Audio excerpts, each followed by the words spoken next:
Hello. We're going to be thinking today about a coin collection, and we're going to look at coins in the Bible.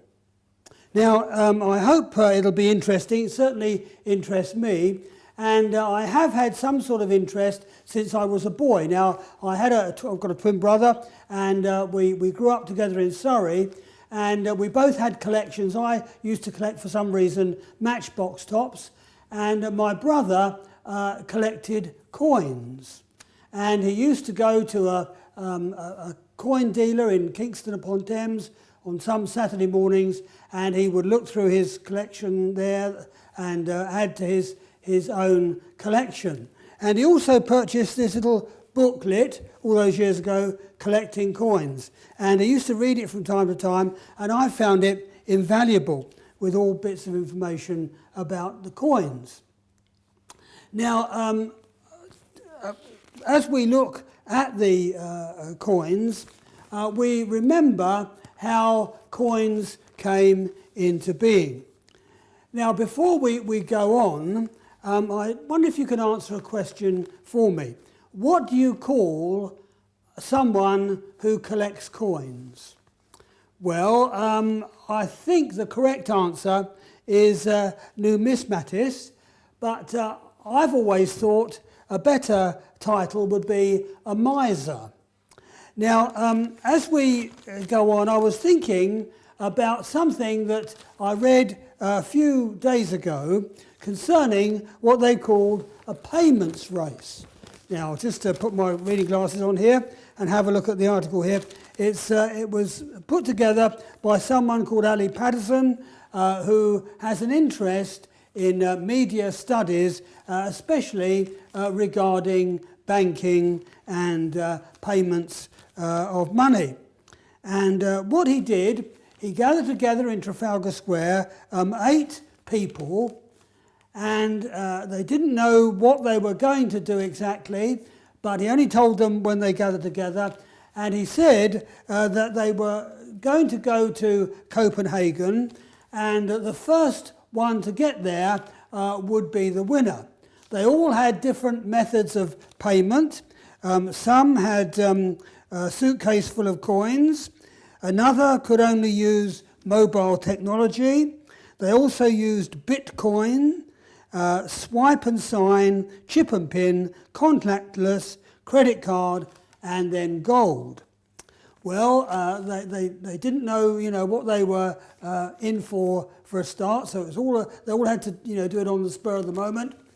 And apparently, the person who was using the Bitcoin, they only got as far as the M25. Because no one knew what Bitcoin was. Somebody else who was using gold was the actual winner. And he said what he did, this man went to a jeweller's near to Trafalgar Square, and he said he would give him gold, he would give them gold if they could book the airfare and the air travel and everything. And so he did that, and he was the first to arrive, and he was able to have a day or so in a penthouse suite before the other people turned up in Copenhagen.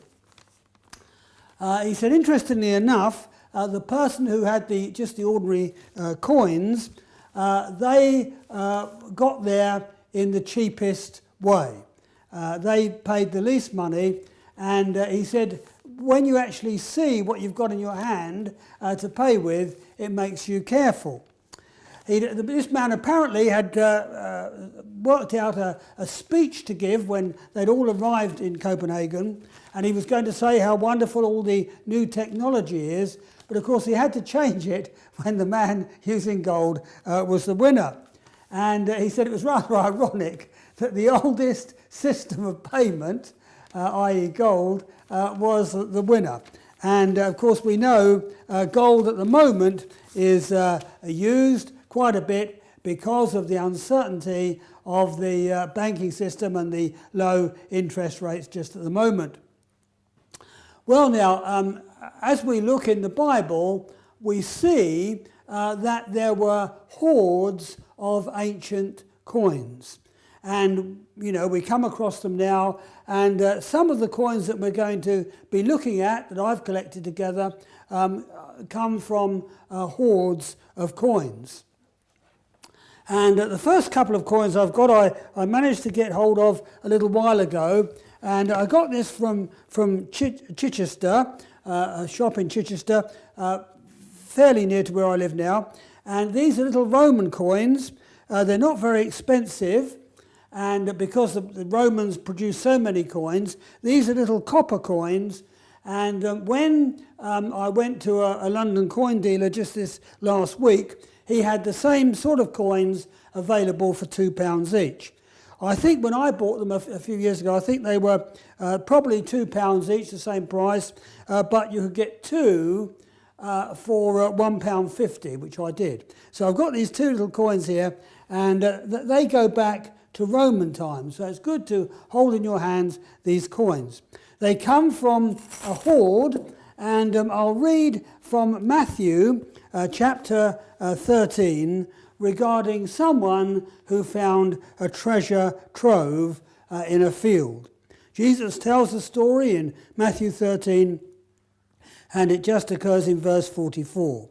Jesus said, "The kingdom of heaven is like a treasure hidden in a field. When a man found it, he hid it again, and then in his joy went and sold all he had and bought that field." And so we see that Jesus likens the kingdom of heaven to something which is extremely valuable. It's something on earth, and yet of course we also know it's in heaven and it will come later on.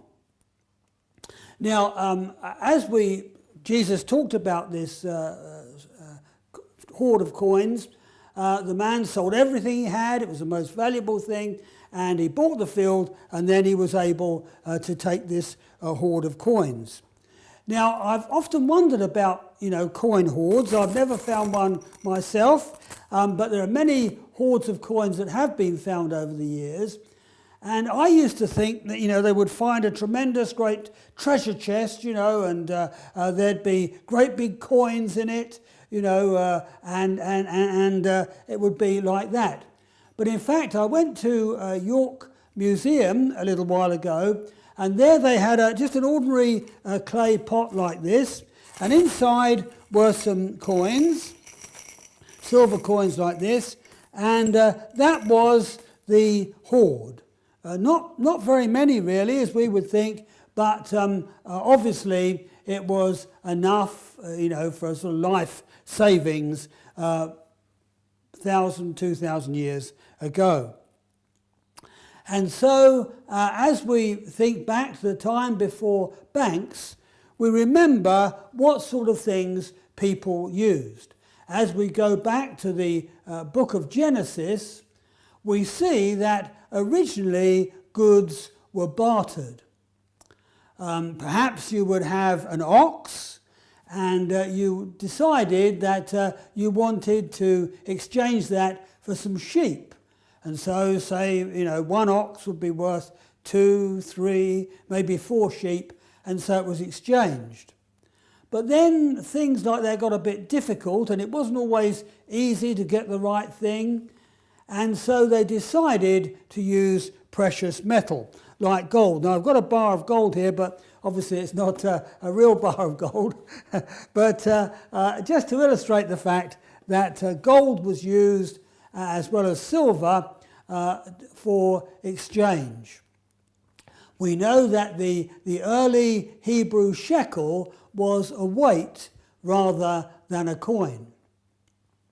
Now, we're told in the book of Genesis that Abraham was a very wealthy man.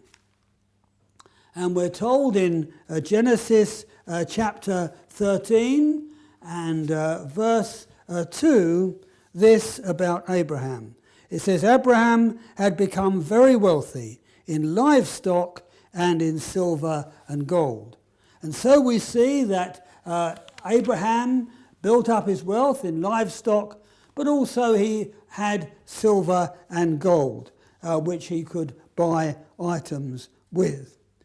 And then when we move on to Isaac and Jacob, we see that wages were paid in kind. We know, for instance, with Jacob, that when he went to marry, first of all, Rachel and then Leah, and Leah, of course, being the oldest, it was arranged that he would marry her first. He wasn't too happy about it, and he had to work 7 years for Leah and then another 7 years for Rachel. And he was paid in kind. He was paid in sheep and goats, and all the time he was working. But he must have been paid in wages as well, because he complained to Laban that Laban had changed his wages 12 times. So there we are. Right back in the book of Genesis, we discover how money was used. The coins were weights rather than items of particular values, and also there was trading of livestock and other valuable items. Now, thinking about the hoards of coins, another coin I've got just recently was this little Roman coin, the same sort of copper coin that I had before from the Chichester hoard. And this actually I bought from Eastbourne. I don't know exactly where it came from. I should imagine it came from a hoard. It was a bit more expensive. It was £11, although it's only a small coin. And I got this because it's the coin of Constantine, the first Christian Roman emperor. And you can see his head there and the design on the back. And this reminds us, it takes us back about 1,700 years, and it's very interesting to think of the hands that this little coin must have passed through. Now we know that Constantine was made Roman emperor in York in AD 306. And later on, in 312, he apparently had a vision. He saw in the sky a cross, the sign of the cross, and then later on Jesus appeared to him and said, "By this sign you will conquer." Well, some people doubt whether Constantine was really converted, but what we do know is that from that time onwards, when he used the sign of the cross as his symbol, and he stopped the persecution of Christians, he won apparently every battle that he undertook. And certainly we know that things changed dramatically in the Roman Empire. We know also that Constantine decided to use a Greek town, Byzantium, as his headquarters, and that really was the idea behind the Byzantine era. And so things became easier for Christians, and we know that that was a significant time in Christian things. Well, we've seen the coin of Constantine, and we're going to look now at some other coins, and we're going to look at the stories from the Gospels. And the first thing we're going to look at is the story of the temple tax. Now we know from the Old Testament, from the book of Exodus and chapter 30 and verse 13, that it was required that what they called atonement money, which was a poll tax, was paid annually by every Jewish man over the age of 20. and it was half a shekel, or in Greek coinage, 2 drachma. We have here a modern Israeli shekel. And it's a wonderful story because after 2,000 years have been scattered throughout the world, the Jewish people are now back in the land of Israel. And first of all, after the British mandate had finished in 1948, and Israel became a nation once again, they used pound sterling, for their currency. And then later on, they brought back the shekel. And so for the first time from Bible days, the shekel was in use. So there we are, 1 shekel used today in Israel. Well, now this poll tax, the temple tax that we've been thinking about, that we read of in Matthew chapter 17, from verse 24, was half a shekel, half a temple shekel. And it's a very unusual coin to find now, and in fact in the British Church Weekly newspaper, they had a little article here, and it said that just recently an 8-year-old girl found a silver coin on the Temple Mount in Jerusalem, and it proved to be an exceedingly rare half shekel dating back some 2,000 years to the time of the Jewish revolt. And so this money, the temple tax, they found a coin on the Temple Mount just recently. And we read in Matthew chapter 17 the story about the temple tax. We read, after Jesus and his disciples arrived in Capernaum, the collectors of the 2 drachma tax came to Peter and asked, "Doesn't your teacher pay the temple tax?" "Yes, he does," he replied. When Peter came into the house, Jesus was the first to speak. "What do you think, Simon?" he asked. "From whom do the kings of the earth collect duty and taxes? From their own sons or from others?" "From others," Peter answered. "Then the sons are exempt," Jesus said to him. "But so that we may not offend them, go to the lake and throw out your line. Take the first fish you catch, open its mouth, and you will find a 4 drachma coin. Take it and give it to them for my tax and yours." And so Jesus wanted to pay the temple tax. And he said to Peter, if you go to the Lake Galilee, and if you take with you your hook, line and sinker, and just throw the hook into the lake and pull out the first fish that is hooked, so you will have there in its mouth a coin. Well, I've got a hook, line and sinker here. This is a modern one, and it's got a sharp hook there, and then there's this green line which is sort of invisible when it goes into the water, and then there's the sinker, the weight, which takes it down to the bottom of the lake. So Peter would have used this together with his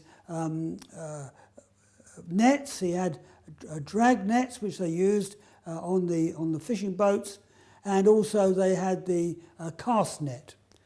But they would also use this hook, line and sinker which they had with them, and they could fish for single fish from the water's edge. So I'll just take the hook off here, and he would bait the hook, throw it in with the line, and the sinker would go down to the bottom of the lake, and then the fish would be caught. Now apparently what happened, the fish came up and it had a coin enough to pay the temple tax for himself and for Jesus. Now it may seem, rather a far-fetched story, but in fact it's certainly possible and is known about today. I've got a fish here. Now, this didn't come from the Galilee, and it's not quite the fish that Peter pulled out, but it will give you an idea. And the actual fish, we believe, that Peter pulled out was called a tapir galea. And it's come to be known today as St. Peter's fish. And if you go to the lake today, Lake Galilee, you can enjoy a delicious meal of fish, St. Peter's fish. And they have fish farms on the kibbutz there, and you can eat the fish. Now, what happened was the fish would be swimming along, and when it laid eggs, it kept the eggs in its mouth. And later on, when the fish became little fish, they would swim around, and then they'd go back to the mother's mouth. After a while, when they got rather big, the mother didn't want to keep them in the mouth anymore, and so she would let them out. They would swim around, and then the fish would look for some sort of shiny object, maybe a stone, or of course a coin would have been ideal, and it would keep it in its mouth, and so the little fish couldn't swim back into the mother's mouth. And that's what they do. And so it's perfectly possible, of course, that the fish saw this coin and didn't know what it was, of course, but picked it up, and then this was the first fish to be hooked out by Peter. And that was the real miracle, I mean, it was so ordained by God that the coin came out when Peter was looking for it. Now, as we think about that, we remember that, of course, Peter was a fisherman. That was his job. And the money was paid, which was about a day's wages, 2 days' wages it would have been, and that was enough to pay for the upkeep of, first of all, the tabernacle in the early days of the Old Testament, and later on the temple at Jerusalem. Now, I've often wanted to try and find the actual coin that Jesus would have used, the half shekel, or it would have been a shekel for both of them. Now, I haven't got a genuine one, but I have got here a coin from the Temple Institute at Jerusalem. And they produced this silver coin. It's a replica of the temple shekel, and it has on the front, from the original temple shekel, a engraving of the front of the temple, second temple at Jerusalem. And it's produced by the Temple Institute because, first of all, they want to remind people that the actual description of the temple was available on coins, and so that's what they're trying to rebuild. And also, as they sell them, they raise money for the actual rebuilding of the temple in Jerusalem in our day. Now, this one has been altered, obviously, from the original, because around the edge of the coin in Hebrew, it says something like, rebuild the temple. And so that was the temple coin, the temple shekel. But also it mentions, because obviously the New Testament is written in Greek, and it mentions about drachma. Now, there were 1 drachma coins, which this is a genuine drachma coin from before the time of Jesus, a Greek coin, and it was 2 drachma were worth half a shekel. And so, as it was written in the New Testament was written in Greek, so it mentions about this drachma coin, a didrachma, 2 drachma, would have been payable for each person, and so that would be a tetradrachma or 4 drachma for both Jesus and Peter. And so it's good to think that nowadays we can get the genuine coins all from the time of Jesus. However, they also say that,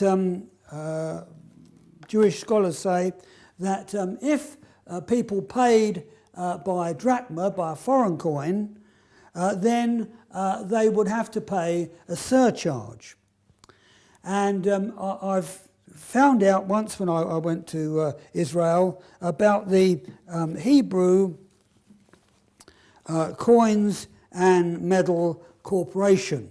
It's the State of Israel, Israeli government, Coins and Medals Corporation, and they produce a catalogue with coins, biblical coins, that you can obtain. And when I was there once, I got these 2 coins. These are called, here we are, Kalbanot, and they would pay the surcharge. Now, when I showed my brother these coins, I was very proud of them. I paid quite a bit of money for them. And he said, oh, they're just reproductions. So I think they probably are reproductions. Anyway, it's good to show, and I have them there, and so we can see the surcharge. But I believe myself that the actual coin that was in the mouth of the fish was a temple shekel. And so they wouldn't have had to pay the surcharge. And so that's the story of the temple coin. Jesus paid his taxes, as did Peter. And he honoured what was spoken about in the Old Testament. And so, of course, I think that we need to do the right thing, but we must remember as Christian believers that God will always provide. If we do the right thing, God will provide. And now we're going to look at the Roman denarius. The denarius was really like the dollar is today. That it's a worldwide currency, and so throughout the Roman Empire, the denarius would be used, and everybody would know what it was worth. Now, I had some trouble locating a denarius like this. I think all those years ago when my brother used to go to collect coins at Kingston, I remember one Saturday morning he picked a coin out of the tray with all the Roman coins in, and the man said, "Oh, that's a more expensive one." But he said, "I'll let you have it for the same price." Now I think it was a denarius like this, but anyway, my brother has lost it somewhere along the line over the years, and so I can't really say whether that's true or not. But I spent quite a long time looking for a denarius of Tiberius, because Tiberius was the emperor during the ministry of Jesus, and so we think this is the coin spoken of in Matthew's Gospel and also in Mark chapter 12. So that's the coin, and we'll just read the story now as Mark tells it. In Mark 12 and verse 13, we read these words. Later, they sent some of the Pharisees and Herodians to Jesus to catch him in his words. They came to him and said, "Teacher, we know you are a man of integrity. You aren't swayed by men because you pay no attention to who they are, but you teach the way of God in accordance with the truth. Is it right to pay taxes to Caesar or not? Should we pay or shouldn't we?" But Jesus knew their hypocrisy. "Why are you trying to trap me?" he asked. "Bring me a denarius and let me look at it." They brought the coin, and he asked them, "Whose portrait is this, and whose inscription?" "Caesar's," they replied. Then Jesus said to them, "Give to Caesar what is Caesar's, and to God what is God's." And so we read there of these Pharisees and Herodians who came to Jesus with this trick question. They wanted to catch Jesus out because they wanted to get rid of him. And the question was about paying tribute to the Romans. Now, if Jesus said it was right to pay tribute to the Roman authorities, then he would have been regarded as a traitor. And the people that came to him knew that the ordinary people would be finished with Jesus. If he'd said, oh yes, it's right to support the Romans, then he would have been finished as a preacher.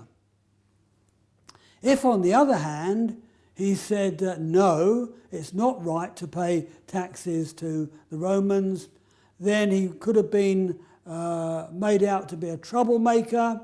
They would have gone to the Roman authorities themselves, and so there again, Jesus would have been dealt with very severely by the Romans. And so they thought, well, we've got him in a trap this time. There's no possible way that he could extricate himself from this trap that we've laid for him. Well, we read that Jesus knew what they were up to. And so he simply asked for a coin, a denarius.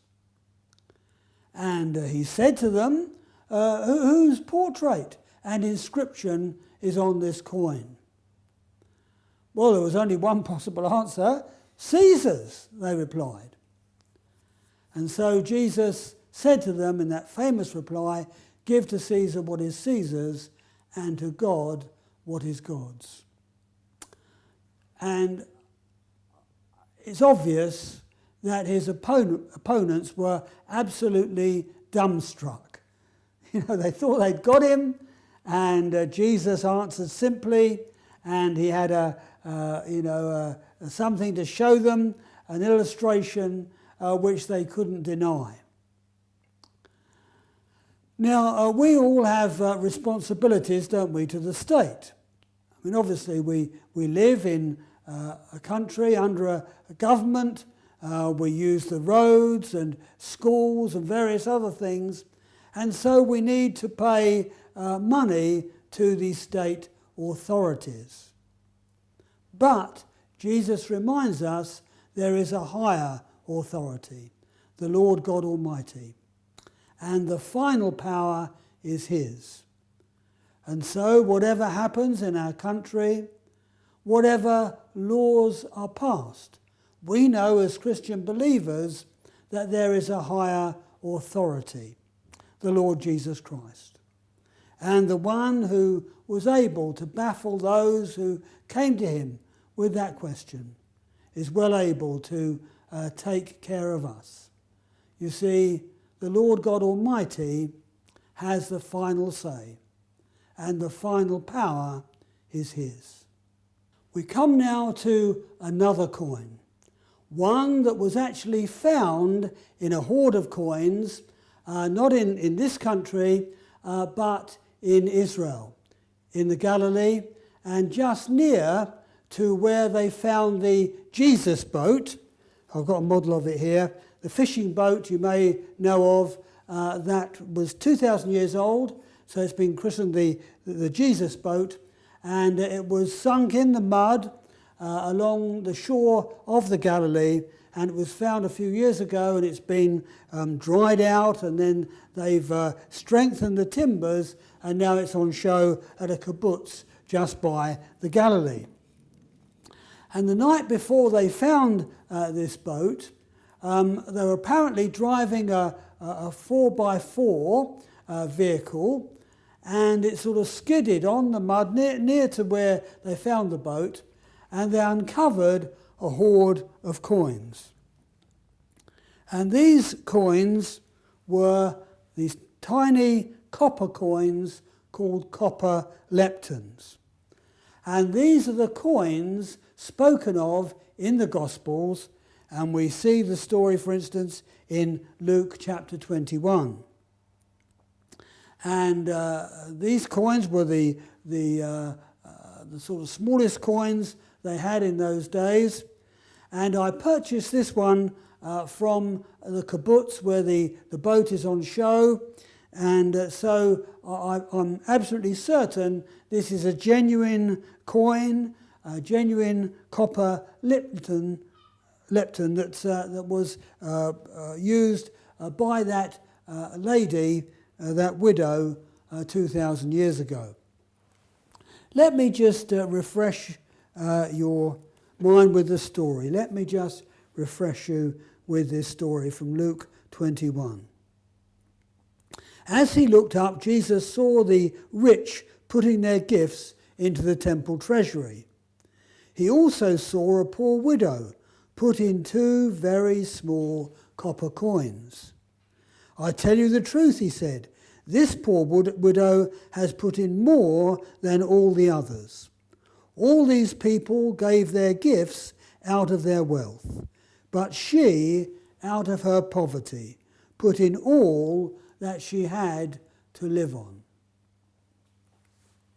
Well, as we think about this copper lepton, this very small coin, we realise that they obviously just stamped them out very quickly. Some of them were, sort of fractured, or they were just with bits missing. But because they were so cheap, the smallest coins they had, it didn't matter. And it's wonderful to think that they found this tremendous hoard of these copper leptons in our day. Well, now the story was that Jesus, with his disciples, was in the temple. He was near to the temple treasury.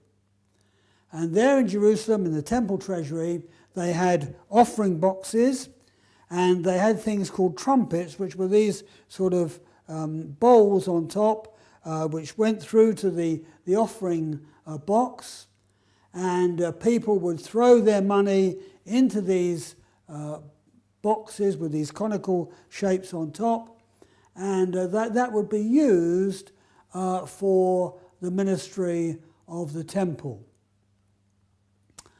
Now, Jesus saw the rich people going in, and obviously they had, lots of money, and they would perhaps, stroll in and just throw their gold coins into the offering boxes. But then he also spotted this little old lady, this poor widow. He saw her come up, and she didn't really want anybody to see what she was putting in, because she was just putting in these 2 copper coins, worth hardly anything. And Jesus called his disciples to him, and he said, you know what, this little old lady has put in more than all these other rich people that are passing by, because she has put in everything she has. Now, some people say, I can only afford my widow's mite. Well, really, that misses the point of this illustration of Jesus. You see, the widow's mite was everything that she possessed. And she put more into the treasury than all the others. They gave out of their wealth, but she out of her poverty.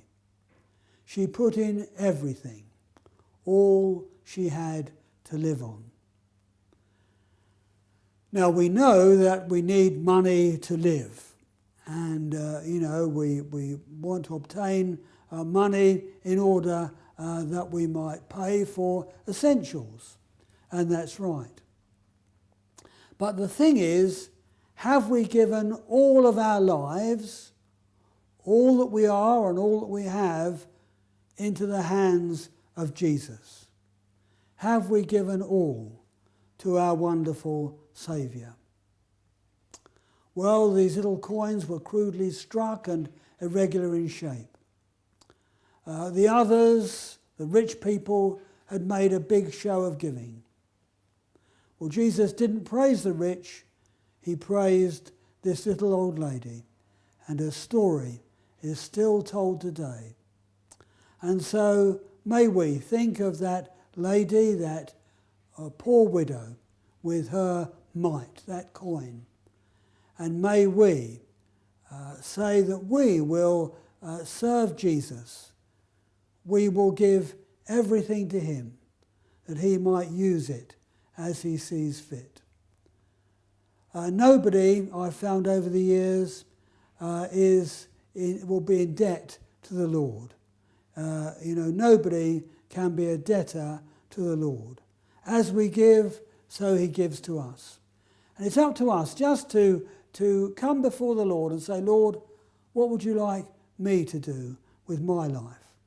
What would you like me to give to you in order that your kingdom might go forward? Thank you.